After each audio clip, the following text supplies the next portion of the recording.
So we'll look at this. How much is too much? Are these indicators of potential gambling harm? What do you think?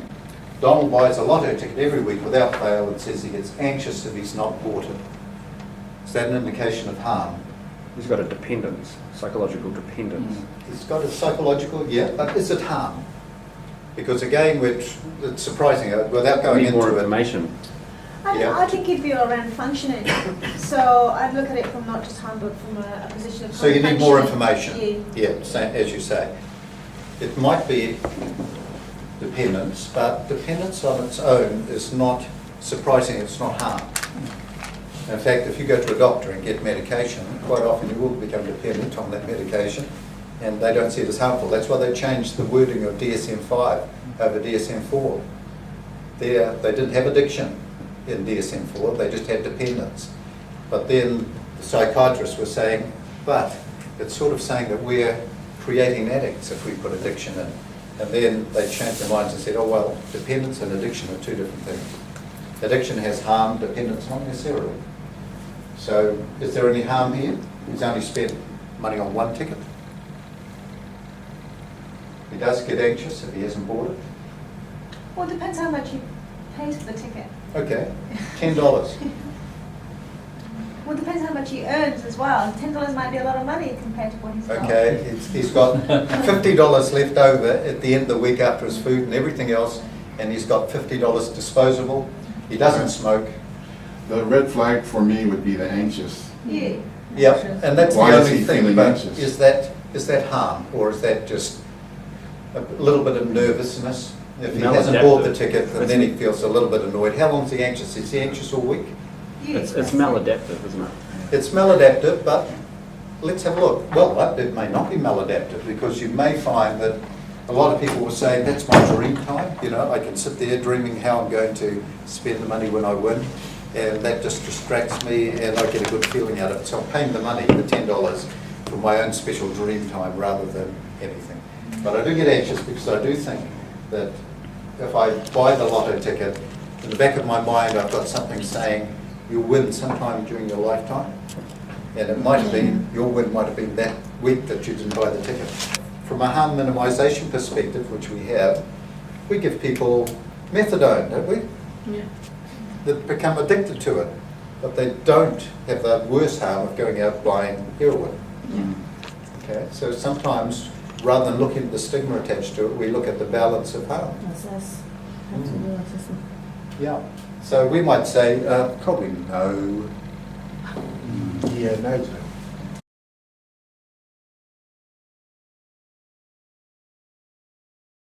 What about this? John is now retired. Well, except you got the answer. John is now retired and has bet on horses over 40 years. He has increased attendance to 3 times a week.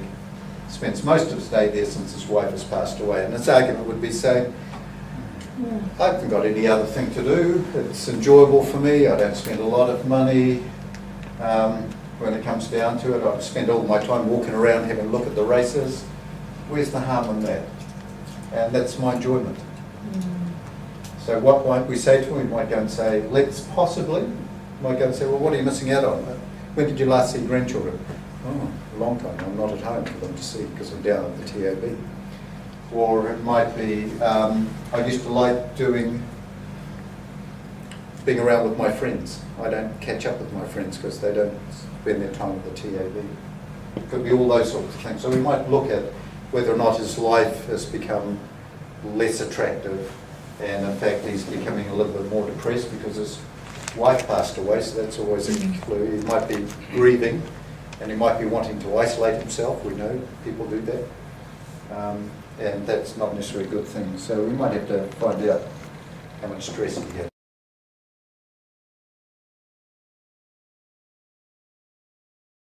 What about this? Marie plays a gambling machine once a week for up to 2 hours and says she could stop if she really wished, but she doesn't want to. Thanks. Thanks for offering. She got a problem? No. Thank you. Because she's playing once a week for up to 2 hours? No, because the belief is that she thinks she can stop, which is Maybe a she false can. belief. Well, she hasn't told you that. But it's such a habit of once a week, it's Yeah. not likely that she'll be able to stop. Okay, well, I can probably be a devil's advocate and say, tell us some of the things you do once a week. Are you addicted to it? Zumba? Okay, you're addicted to it if you do it. Do you want to get some help? There'll be some Zumba therapists around. Yeah, just because people do things, we have to look at harm. What is the harm? Rather than what they actually happen to be doing. And she may say, I don't wish to stop. If she finds she wants to stop and can't, then that would be a different story.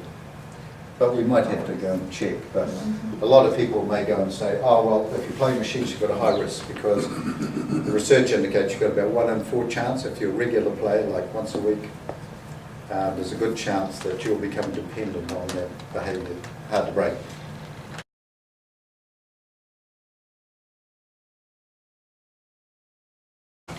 Sally loves playing blackjack at the casino. She goes every weekend and spends about $200, staying about 4 hours, usually. She got a problem? Certainly there's the amount of time that you spend. Yeah.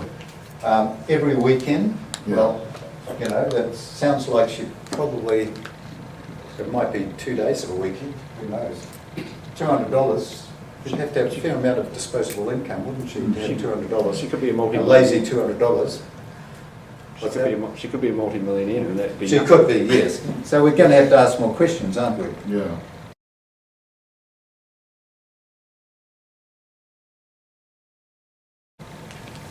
Layla is a Pacific woman who plays the casino machine 3 times a week. She's got a favourite machine, rubs a $2 coin on it for luck, and she says she wins big when she does that.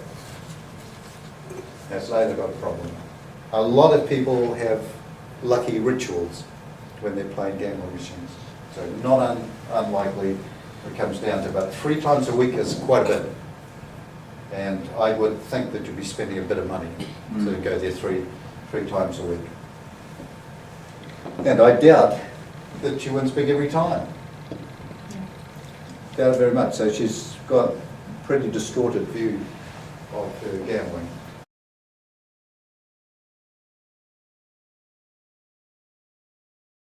Someone won a big jackpot on Fred's machine after he left. He was really upset and angry, complaining about it to everyone. It was his machine, he'd primed it, he'd put a lot of money into it. He just left to go and have a smoke, came back, someone on his machine had a big win. He's complaining furiously. Has he got a problem? Yes. Apart from Yes. missing out on a share of the win. He has, Yes. because they don't have any memory, do they? No. When it comes down to it? And it's not his machine anyway. No. A lot of people won't play a machine that's just paid out a jackpot. Mm. They think, oh no, well, it's gone. Why would I go and play that machine? A lot of people ask, which one hasn't paid off?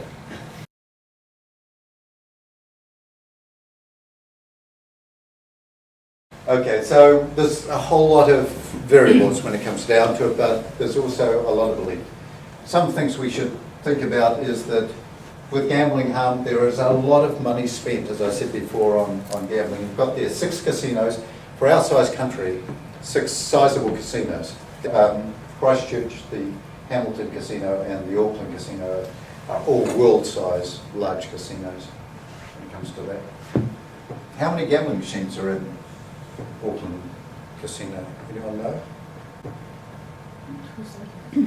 They have 1,647. So it's quite a lot. I can tell you, you probably had some clients, but I've had clients that have said they've waited for a machine because they're all full when they've gone. So, all right, and how much money is spent by people? You can see there in 2016 it was over $2 billion. It was $2,209 million spent by New Zealanders on gambling. Now those are just legal gambling when it comes down to it. There's a lot of illegal gambling going on top of that. There's a lot of internet gambling. As I said, I've had one client that lost $180,000 in an hour online gambling on 365Bet. Now, none of that comes into the losses here. So how much is racing and sports? 342 million. Lotto, even more, considerably more. How about outside casinos? You can see there it's getting up. It's always hovered around 800 to 900 million, up to 1,000 million. And casinos, you can see are 586, which are getting up there, aren't they? They're half again as big as all of racing. So these are the people that are coming in for treatment at our services. You can see there the latest stats that we had were 31% were identified as Maori. You see there 22.5% were identified as Pacific. 8% were identified as Asian. What do you think about those figures? Do they indicate how big the problem is or not? The smaller population, it looks like it's being disproportionately represented there. Yeah. So when it comes down to it, remember we've got a lot of specific services, so that will attract people. Well, it's a small minority because it says face-to-face clients identified by who? Is it themselves identifying? Yeah, or themselves. Themselves. See, that's already Yeah. skewed because a lot of people won't identify themselves as problem gamblers. No, that's right. Yeah. Okay, so we can see, we might be able to say this is a de facto way of saying it's twice the risk for Maori, for example. You could say that. Sometimes people are less likely to seek help in different cultures as well. So why is the disproportionate amount out of mainstream population? Could you go and say it's because of the factors that will affect anyone that's not mainstream is going to be under more stress? And stress is a factor that we know identifies with risk. And also Yeah. what you mentioned earlier around poverty. Poverty, it's very yeah. much poverty driven, Yeah. and you're going to get. I know for a fact there's more gambling venues and alcohol places right. down in Yeah. poverty driven areas. So there's more accessibility in those Yeah. areas as well. I mean, you're more likely to get problem gamblers amongst refugees, for example. They're under a huge amount of stress. Indigenous people Yeah. do think do get the Yeah. worst of it. They don't know. You know, and you might ask why, because often it's a behaviour you can do, normalised behaviour, where if English isn't a language that you understand well, you don't need that language. You can you know how to participate. I think, as a Pacific Islander myself, I look at this and, obviously this is one of the things that we use in terms of approaching our people. We talk about the high risk factors involved in us gambling. However, just if you were to look at it as a worldwide phenomenon, you'd see that it's actually more of a socioeconomic It issue is, yeah. than one of race. Just so happens that people who are low socioeconomic at this time here in New Zealand happen to be, many of them are represented in the Pacific and Maori culture. Yeah, there's a whole lot of theories behind why people gamble. There's about 20 different theories. Often, some people see it as the only way I'm going to do my superannuation. That's one of them.